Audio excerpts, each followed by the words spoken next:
Hello everyone, welcome to our new English literature lesson. Today we are going to discuss the famous poem of ST Coleridge entitled as Kubla Khan. It is also called A Vision in a Dream Fragment. In this video, we will discuss about the original text, difficult annotations, explanations, and some important questions also. We will also discuss the paraphrase of the poem. So get ready with your pen and paper. कुबला Khan को dream fragment इसलिए कहा जाता है क्योंकि यह एक स्वप्न पर आधारित कविता है। हम इसके बारे में विस्तार से पढ़ेंगे। मैं इस पूरे वीडियो में आपका साथी आर के शर्मा बना रहूँगा और मैं आपका हमारे चैनल नॉलेज डायरी पर स्वागत करता हूँ। तो आइए अब हम आगे बढ़ते हैं। बात चल रही थी कि इसको ड्रीम फ्रैगमेंट इसलिए कहा जाता है कि once ST Coleridge was sitting after taking an opium, and at the time he was reading a book, and in a dream he composed the whole poem. Soon after that, he started writing the lines of Kubla Khan, and he had written 58 lines, and it was said that the light has gone. The inspiration to write about the whole poem that was there. The poem is a fragment because it has become a lasting literary piece because of its universal appeal. The poet has put calm, serene surrounding on one hand, and on the other hand, the atmosphere is dark, gloomy, and violent. The poem presents the combination of different world religions, including Hindu view of pantheism. The poem also presents supernatural element as well as magical spell with optimistic approach. Thus, the poem has become a great literary piece. So let us start with the original text. In Janadu is a place. It is a mythical country which is located somewhere in Central Asia. A stately pleasure dome decree. He built a pleasure dome, a whole palatial building there. He decree means he ordered, where Elf, the sacred river, ran. And at that place, Elf was a sacred river which flowed through Xanadu. Its flow stands for the flow of human life through cavern measureless to man, down to a sunless sea. Sunless sea means the deep water, measureless, that cannot be measured by a man. So twice 5 miles of fertile ground. The ground was fertile. According to the poet, caverns were deep and hollow places in the earth. The caverns symbolize the unknown and the mysterious places in nature and the life of man. So these are the caverns, and the deep caverns were there. So it was a fertile ground of 5 miles, with walls and towers were girded around, and at that place tower and walls were made.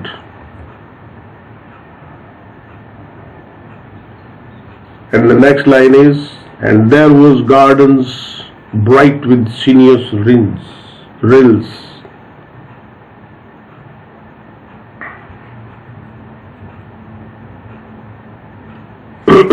And the gardens were there, where blossomed many an incense-bearing tree. There are sweet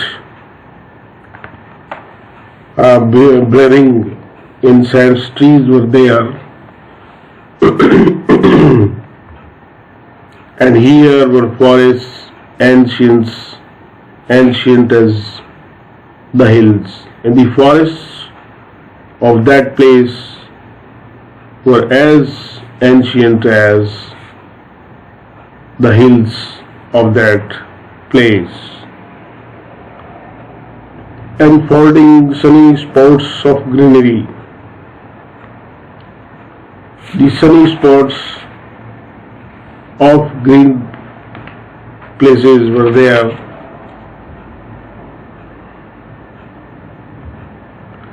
But oh, the deep romantic chasm which slanted down the green hill athwart the sudden cover. This means, the poet says, that cedar trees were growing in both sides of the chasm and concealed it from view. It was through these cedar trees that the chasm sloped down, and the trees formed as it were of a roof over it. A savage place. It was a place which was very nice, as holy as enchanted.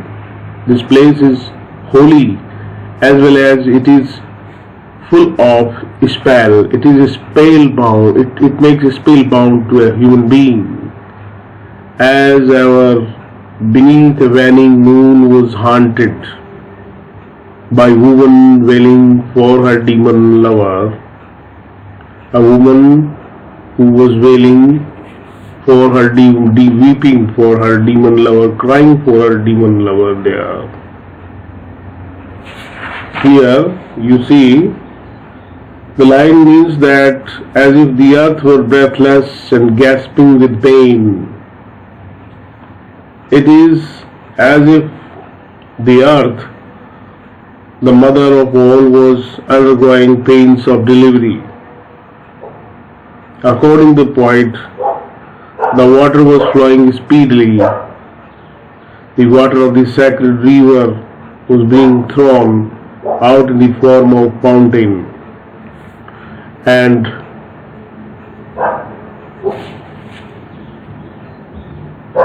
from this chasm, with ceaseless turmoil seething, as if this earth in fast thick pants were breathing,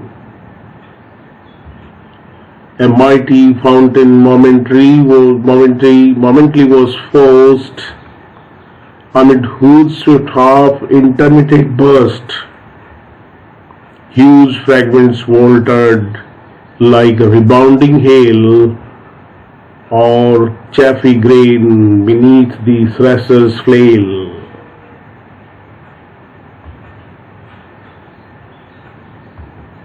And amid these dancing rocks, at once and ever, it flung up momently the sacred river. It means, through the rocks, the water of the river can be seen, because it is flowing with its full speed. 5 miles meandering with a mazy motion, through wood and dale the sacred river ran. The river flowing area was of 5 miles, and the motion of the river is such an enchanting. It is flowing through woods and valleys, and it is spreading greenery everywhere. It is enchanting as well also. Then reach the cavern Mazalas to man, and then the river reaches through the caverns which were Mazalas to man, and sank in tumult to a lifeless ocean, and the water of the river mingles in the deep caverns and forms there a big ocean. The ocean, as the water is deep and there is no motion, that's why it is called lifeless ocean. And amid this tumult, Kubla heard from far the ancestors' voices prophesying war. Kubla Khan heard that the prophecy in the voice of ancestors. These voices were warning him of approaching war and danger. This is a touch of supernaturalism here. The shadow of the dome of pleasure floated midway on the waves.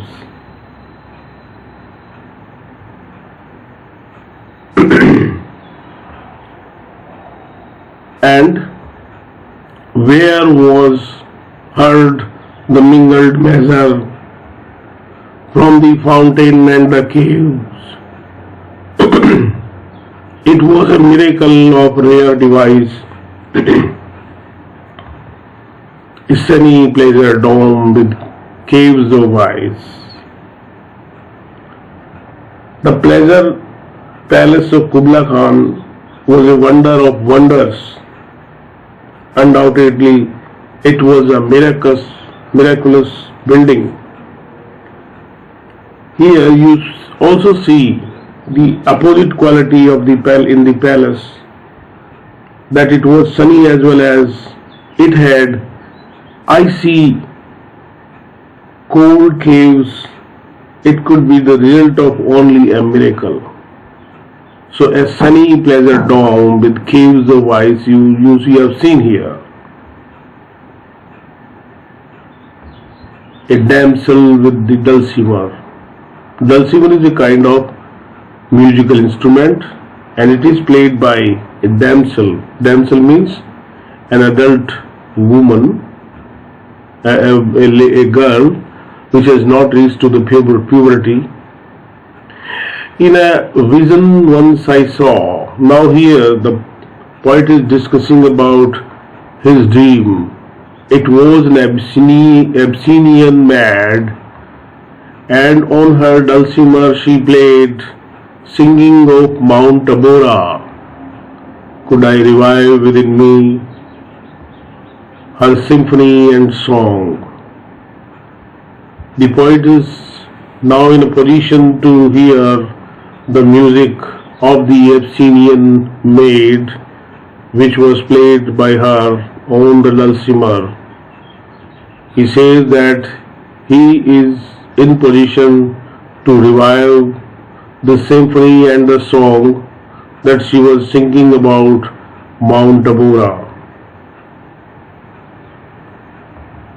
To such a deep delighted would win me, that with music loud and long I would build that dome in air, that sunny dome, those caves of ice. Just see the difference here. He says that the dome in the air means he will build the palace in such a height that it looks that the dome is made in the air. It is the sunny dome and the caves of eyes, because the river is flowing, the sunless sea is there, and all who heard should see them there, and all should cry, beware, beware. And the last lines are, his flashing eyes, his floating hair, weave a circle round him thrice, and close your eyes with holy dread, for he on honeydew had fed. Here, as we have seen in the last line, that the poet is able to revive the symphony. He would build that sunny dome and those eyes, those caves of eyes in his imagination. Now just see, divinity is here inspired so the people should dance around him in a circle, okay, with their eyes closed as in proper in divine presence, and drunk the milk of paradise. It means they will enjoy the paradise also, the bliss of the paradise there, the happiness of the paradise. So this is your 58 lines poem. In this picture you can see the original text of ST Coleridge, and here is the picture of ST Coleridge also. So you can see here that the original text of the poem is there, as well as the picture of the poet is also there. Now we are moving towards some important aspects, questions. What type of a poem is Kubla Khan, or what delving into the human mind does Coleridge bring about in Kubla Khan? कुबला Khan किस तरह की कविता है और ऐसी कौन सी चीज है जो कि मानव के मस्तिष्क में कुबला खान के द्वारा जो है कोलिरिज बताना चाहता है, गहराई से खुदी हुई है, गहरी दबी हुई है। तो इसका आंसर है कि Samuel Taylor Coleridge poem Kubla Khan is a metaphorical journey through a complex labyrinth of symbols and images that represent the unconscious and seemingly troubled mind. It is a voice that continuously spirals downwards towards uncharted depths, while illustrating the unpredictable battle between the conscious and the unconscious that exists inside every individual. Moreover, the poem appears to follow a dreamlike sequence past numerous vivid images that are mainly artificial recreations of the narrator's, most likely Coleridge's, previous thoughts and experiences.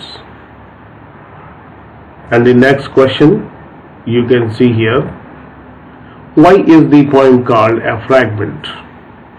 Or comment upon the fragmentary nature of the poem. कि कविता को एक हिस्सा क्यों कहा जाता है, क्या है इसकी नेचर, उसके बारे में. Kubla Khan is predominantly a mosaic of fragments of thoughts and incomplete themes in poetic material, perpetually escapes Coleridge's full attention. While the poem simultaneously contains profound gushes of documented creativity, one is led to believe that this continual tension between recorded and unrecorded poetic thought creates the unique narrative sequence and the mysterious, disturbing quality that embodies Coleridge's story of Kubla Khan. Moreover, these various fragments all combine to instill a sense of ambiguity throughout the poem. In a sense, as the poem progresses, the audience discovers further the more troublesome questions regarding its masses and its implications.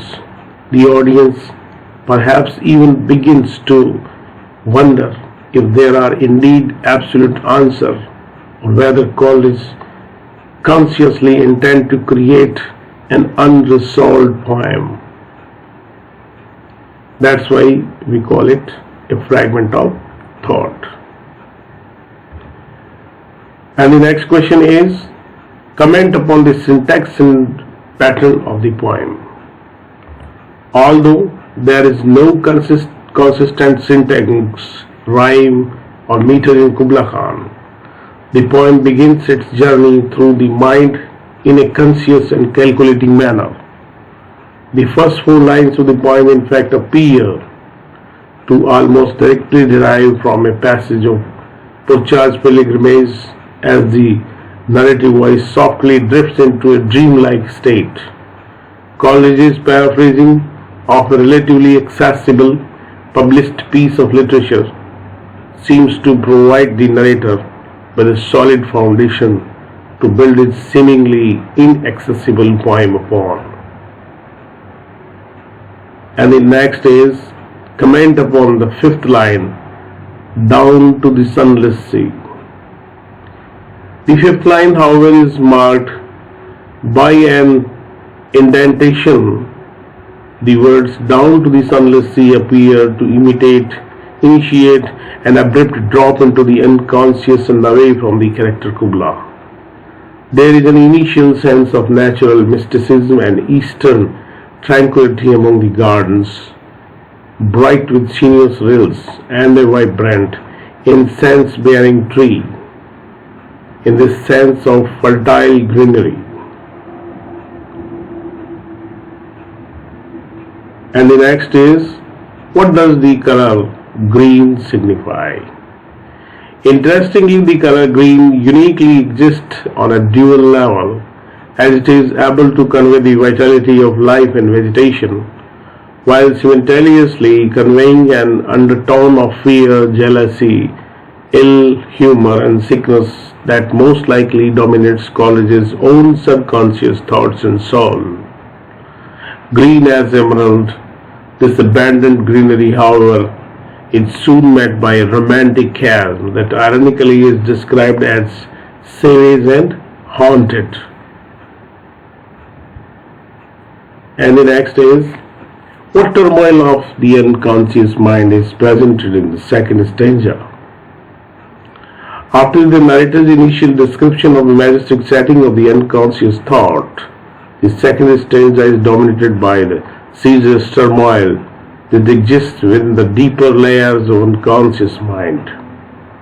As the metaphorical journey continues, the mind seems to hesitate beneath a waning moon and is gravely disturbed by a woman wailing for her demon lover.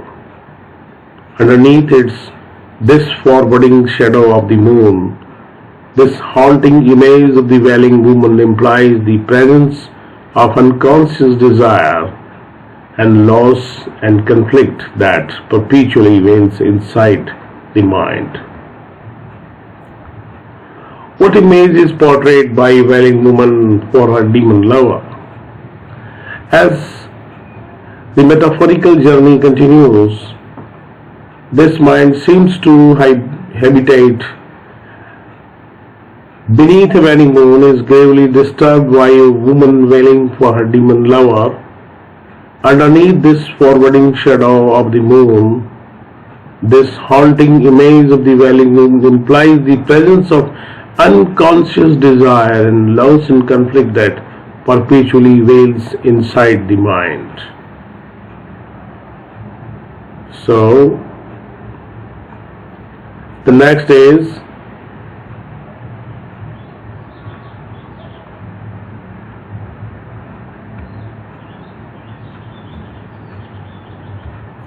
what does the mighty fountain symbolize? The narrator observes that soon a mighty fountain appeared that in a swift, half-intermittent burst propelled huge fragments like rebounding hails. Symbolically,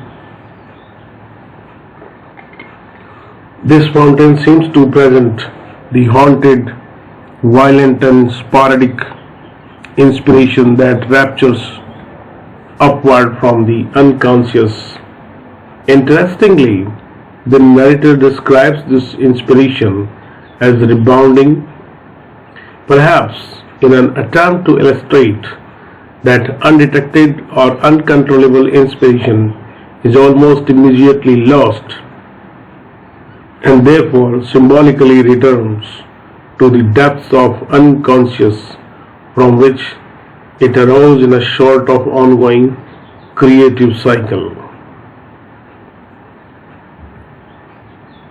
Why does Coleridge change the cyclic nature of imagery into linear?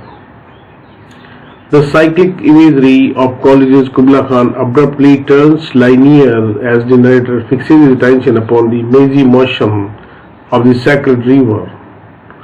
Although the river appears to meander, the audience assumes that it flows in a single direction and may in fact represent the sacred pathway through the mind.